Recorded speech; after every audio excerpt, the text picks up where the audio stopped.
खुदा की कसम ये वीडियो देखने के बाद आप लोगों के आंखों में आंसू आना शुरू हो जाएगा। मैं खुद वीडियो बनाने से पहले ये सोच रहा था कि मैं ये वीडियो बनाऊं कैसे, किस तरह से बनाऊं। यार मैंने जब ये वीडियो देखी है ना, अभी ये क्लिप देखा है ना, तो यकीन करें कि मेरा दिल फट चुका था कि मैं कह रहा था कि यार ये कौन सा टाइम हो ऐसा और उनकी गर्दनें उड़ा दूं। यार उस इजराइल ने एक ऐसा ही गंदा काम किया है कि फ़लस्तीन के अंदर उसने अभी कुत्ते छोड़े हैं अपने, और वो जो कुत्ते हैं वो बम डिस्पोज टीम है ना उसके साथ है, और वो जो बम वगैरह ढूंढ रहे हैं। उस कुत्ते के ऊपर जो उन्होंने एक कपड़ा लगाया ना, उस कपड़े के ऊपर क्या नाम लिखा है उन्होंने, आयशा नाम लिखा उस कुत्ते के जो कपड़े के ऊपर लिखा है। मैं अभी इससे आगे वजाहत नहीं कर सकता। आप लोग ईमान वाले हैं और आप लोगों को ये पता है ये किस चीज़ का और किसका नाम है। सिर्फ और सिर्फ ये क्या है कि मुसलमानों को उकसाने के लिए, मुसलमानों को उकसा के उनसे लड़ाई करने के लिए। खुदा की कसम जिस दिन मुसलमान उठ खड़े ना, जिस दिन मुसलमान उठ खड़े, इनके चीथड़े उड़ा देंगे। यार मैं ये वीडियो बना रहा हूँ, मैं अपने घर के अंदर बैठा हूँ और ये मैं वीडियो देख रहा था अभी, और ये वीडियो बनाने पे मैं मजबूर हो गया हूँ कि मेरे घर में किसी को नहीं पता कि मैं किस तरह की वीडियो बना रहा हूँ, किस टॉपिक के ऊपर वीडियो बना रहा हूँ, लेकिन ये सिर्फ मुझे पता है कि मैं किस टॉपिक के ऊपर वीडियोस बना रहा हूँ। उन सबको मैं यही कहता हूँ कि फ़लस्तीन के अंदर बहुत जुल्म हो रहा है, फ़लस्तीन के अंदर बहुत जुल्म हो रहा है, लेकिन मुझे पता है, मैं जो वीडियोस देखता हूँ जो इंटरनेट पे भी मौजूद नहीं है, वो वीडियोस मेरे पास आती हैं, और मुझे पता है कि मैं किस तरह से देख के उनको बर्दाश्त करता हूँ। वीडियोस को आप लोगों के सामने भी मैं शेयर करने जा रहा हूँ। उस वीडियो को पूरा देखिएगा, एंड तक देखिएगा, ताकि आपको हर एक चीज़ के बारे में समझ आनी चाहिए। सबसे पहले न्यूज़ मैं आप लोगों तक पहुँचाता हूँ, जो भी ऑथेंटिक न्यूज़ होती है और सबूत के साथ होती है, वो लोग आप लोगों तक मैं पहुंचाता हूं। वीडियो को पूरा देखिएगा। इजराइल ने सारी हदों को पार कर दिया है। मुसलमानों को उकसाने वाले सारे वो काम कर रहा है, जैसे मस्जिदों को शहीद करना, मस्जिदों में जाकर नाच गाना करना, बैतुल मुकद्दस को बंद कर देना, मुसलमानों की कब्रों को रौंद देना, मुसलमानों के नौजवान बच्चों से लेकर छोटे छोटे जो वक्त से पहले बच्चे पैदा हुए उनका कत्ल करना, कुरान पाक का अपमान करना, यह सब कर रहा था। और शाबाश मुसलमान कि सब सह रहे थे। लेकिन अब तमाम हदों को पार करते हुए इजराइल ने गाजा के अंदर एक कुत्ता, या उसे कहें कुतिया, जी हां, फीमेल डॉग, जो बम सर्च करने के लिए इस्तेमाल किए जाते हैं, उन कुत्तों की एक बटालियन लॉन्च करी और गाजा के अंदर छोड़ा। उसमें एक कुतिया के पीठ पर बॉडी कैम लगाया। जो वो कुतिया है वो बम तलाश कर रही है, गाजा के अंदर घुस रही है, टनल्स में जा रही है, खंडर में जा रही है, हमास के ठिकानों पर जा रही है। अब इस वीडियो में आप देखेंगे, उसको वीडियो को आईडीएफ ने खुद जारी किया है ताकि मुसलमानों को तकलीफ हो। अब आप कहेंगे कि भाई क्या तकलीफ है इससे मुसलमानों को? जो उस कुतिया की बॉडी पर कपड़ा है, उस कपड़े के ऊपर जो नाम चिपकाया है वो आयशा है। यानी कुतिया का नाम, कुत्ते का नाम आयशा रखा है इजराइल ने। और मुझे इस नाम के बारे में कुछ भी एक्सप्लेन करने की जरूरत नहीं है। इजराइल ने पूरी प्लानिंग के तहत मुसलमानों के दिलों को चूर करने के लिए यह हरकत की है। अब आपका ईमान जाने और आप जाने, कब्र में आपको जाना है। अब आप बस ये वीडियो देखिए और लानत भेज सकते हैं, रिपोर्ट शेयर कर सकते हैं, प्रदर्शन कर सकते हैं। आपकी मोहब्बत जितनी इस्लाम से है वो अब आपको दिखानी है। देखिए,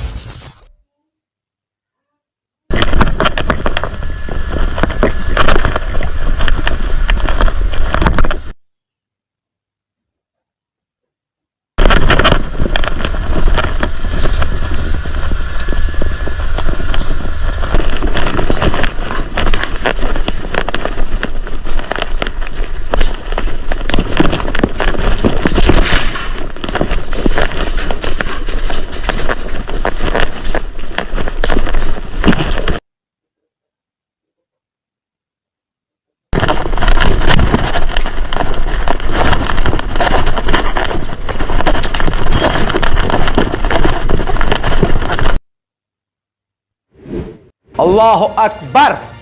बस ईमान वालों के ऊपर यह अब वीडियो है।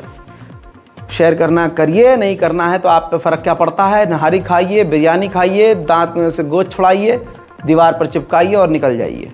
चलिए मेरे दोस्तों, आपको बताना चाहूँगा, जॉर्डन ने इजराइल को झटका दिया और कहा कि हमने कोई भी रास्ता, क्योंकि यमन का रास्ता पूरी तरह से ब्लॉक है, यमन ने वो रेड सी ब्लॉक किया हुआ है, तो ज़मीनी रास्ते से कहा जा रहा था कि जॉर्डन के ज़रिए अब सारे जो साजो सामान हैं वो इजराइल पहुंच रहे हैं। जॉर्डन ने क्लियर मना कर दिया है। 4 दिन बाद जॉर्डन ने कहा कि हमने कोई बाईपास करने का रास्ता इजराइल को नहीं दिया है, कोई रास्ता हमने इजराइल को नहीं दिया। इजराइल भले ही दुनिया को दिखा रहा है कि उस पर कद्दू फर्क नहीं पड़ रहा, लेकिन फर्क कितना पड़ रहा है इस बात से समझ लीजिए। इजराइल के मरीन ट्रेड सेक्टर ने आधिकारिक जानकारी दी है कि पिछले 2 हफ्ते से इजराइल के पोर्ट पर एक भी कंटेनर नहीं पहुंचा है, एक भी जहाज नहीं पहुंचा है। जी हां, और उसी संगठन ने, इजरायली संगठन ने कहा है कि हमें ऐसा लग रहा है कि अगले 2-3 हफ्तों तक भी कोई जहाज इजराइल नहीं आएगा। ये सारा खेल, ये सारा का सारा एक अकेले का खेल है, वो है यमन। जितना यमन को दबाने की कोशिश की जा रही है, हौथीस को दबाने की कोशिश की जा रही है, हौथीस के वो मुट्ठी भर लड़ा के जो दुश्मनों को लोहे के चने चबा रहे हैं। अब यमन के लड़ाकों ने ऐलान किया कि किसी भी देश ने या जिस भी देश ने इजराइल का साथ देते हुए हमारे खिलाफ कोई भी कदम उठाया तो हम उस देश के जहाज को भी हर जगह निशाना बनाएंगे। इजराइल दुनिया में तो जलील हुआ ही है और इजराइल के लोग पूरी तरह से अपनी ही सरकार को नंगा देख चुके हैं और नंगा कर चुके हैं और अब पूरी तरह से उससे बेजार हो चुके हैं। मेरे दोस्तों, इजराइल के कई हॉस्टेज इजराइल की सेना के द्वारा ही मारे गए। तो इनमें से एक और जो शख्स था जो मारा गया इजराइल की सेना के हाथों, उनके भाई ने अपने भाई के फ्यूनरल पर पूरे इजराइल के लोगों के सामने, इजराइल की मीडिया के सामने कहा कि इजराइल ने उनके भाई को तन्हा छोड़ दिया था और उनके भाई को इजराइल की सेना ने ही कत्ल किया। बहुत बातें कही हैं, यानी आप समझ लीजिए कि इजराइल में गृह युद्ध जैसा माहौल बन रहा है। इजराइल का शैतान प्राइम मिनिस्टर नेतन्याहू के ही इशारे पर गजा में कत्लेआम हो रहा है, लेकिन जब अपने ही हॉस्टेज के मारे जाने की खबर आम हो गई, जो इजराइल ने अपने ही हाथों से मारा, ये खबर जब जनता के सामने गई तो इजराइल के अंदर लोगों का गुस्सा फूटा।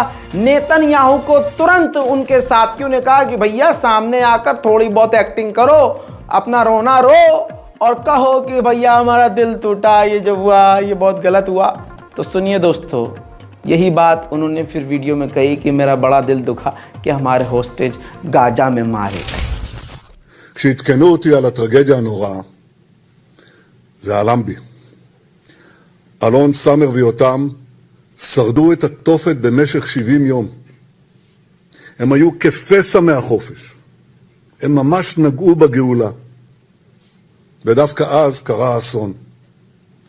זה שבר לי את הלב, זה שבר לאומה כולה את הלב.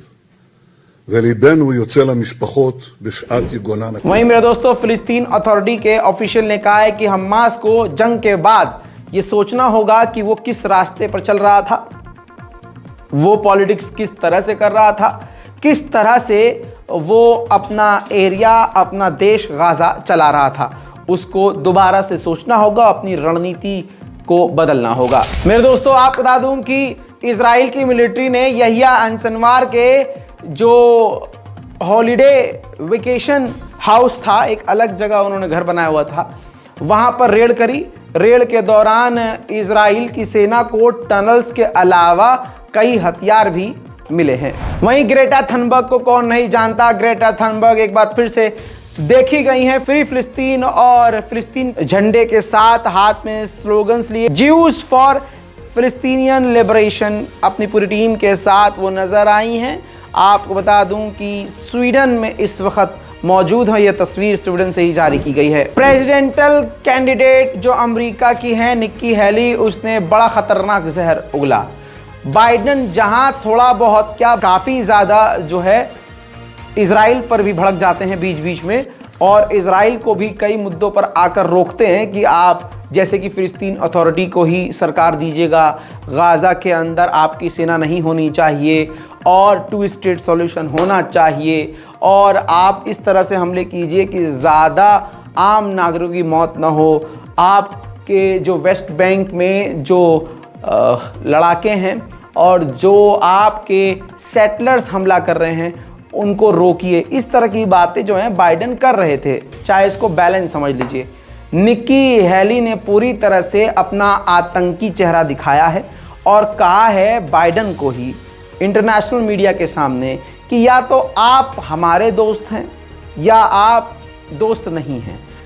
तो आप इजराइल को बार बार ये मत कहिए कि ये मत कीजिए, ये मत कीजिए, आप क्या कर सकते हैं, बल्कि वो इजराइल है और वो हमास को ख़त्म कर रहा है तो उसको ख़त्म करने दीजिए। यानी अपना मुंह बंद रखिए। हमास के बहाने अगर वो पूरे ही देश को मिटा रहा है तो मिटाने दीजिए, चुप रहिए आप। सुनिए। Sean, this is why none of our enemies fear us, is because they see exactly what Biden does. He did this with Ukraine, now he's doing it with Israel. Either you're a friend or you're not. And why are you taking the side of Hamas as opposed to Israel? If you say you're going to be with Israel and support Israel, then do that. But you don't start drawing conditions on what they can and can't do. This was a country that fell to her knees with the worst attack since the Holocaust. And now they're trying to eliminate Hamas, the ones that did this, which, by the way, should be personal for America, because 33 Americans were butchered on that day. We've got American hostages. Let them finish the job. Let them finish Hamas once and for all. Stop telling them what they can and can't do. And stop worrying about... Hamas तो लौटाना चाहता है यहूदियों को, लेकिन deal करके। लेकिन Israel का जो नेतन्याहू है वो किसी भी तरह से झुकना नहीं चाहता। वो अपने ही लोगों का कत्ल कर रहा है ये सोच के कि अगर उनकी कैद में हमारे 5 हैं और उन यहूदियों के पीछे अगर 500 फिलिस्तीनी हैं तो हमारे 5 मारे जा रहे हैं तो मार डालो। इस सोच पर नेतन्याहू काम कर रहा है। अब आपको बता दूं कि जो यहूदी परिवार इजराइल में हैं, जिनके कोई लोग अभी फिलिस्तीन में फंसे हुए हैं, गाज़ा की कैद में हैं, उन्होंने डिमांड रखी है, उन्होंने मांग रखी है कि हमारे लोगों को जिंदा छुड़ा कर लाइए, ना कि मौत के कफन में। मतलब उनको जिंदा वापस लाइए, मुर्दा नहीं। उधर फ्रांस के अंदर फिलिस्तीन के समर्थन में जमकर दोस्तों प्रदर्शन चल रहा है, देखिए।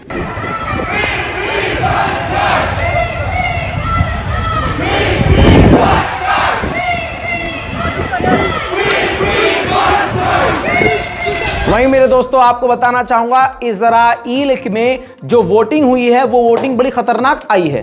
वोटिंग में ज्यादातर इजरायली यही चाहते हैं कि गाजा पर हम कब्जा ना करें, यानी इजराइल गाजा पर कब्जा ना करे, ना हम वहां रहने जाए ना बसने जाए। इससे कॉन्फ्लिक्ट आगे के लिए बढ़ेगा, ये जंग जिंदगी भर के लिए चलेगी और हालात बिगड़ते ही रहेंगे। मेरे दोस्तों इस रिपोर्ट पर आपकी राय क्या है वो बेहद ज़रूरी है। अपनी राय कमेंट में ज़रूर लिखिए, रिपोर्ट को शेयर कीजिए और इंतज़ार कीजिए हमारे और भी नई ताज़ा जानकारियों के लिए। यकीनन आप लोगों ने वीडियो देखी होगी और ये वीडियो देख के किसी से भी बर्दाश्त नहीं होती। मैं खुद देख के बर्दाश्त नहीं कर पाया, लेकिन आप लोग कैसे देख के बर्दाश्त करोगे यार। अल्लाह ताला के सामने दुआ करो उन फ़लस्तीन भाइयों के लिए, उन बच्चों के लिए, उन माओं के लिए। अल्लाह ताला की ज़ात उन पे अपना करम फरमाए। हस्बुनल्लाह व निअमल वकील। या अल्लाह पाक उन पे अपना करम फरमा दे। आप लोग दुआ करें और इस वीडियो को पूरा देखें, इस चैनल को सब्सक्राइब करें, वीडियो आगे लोगों तक शेयर ज़रूर कीजिएगा। ठीक है, अपना ख्याल रखिएगा। अल्लाह हाफिज़।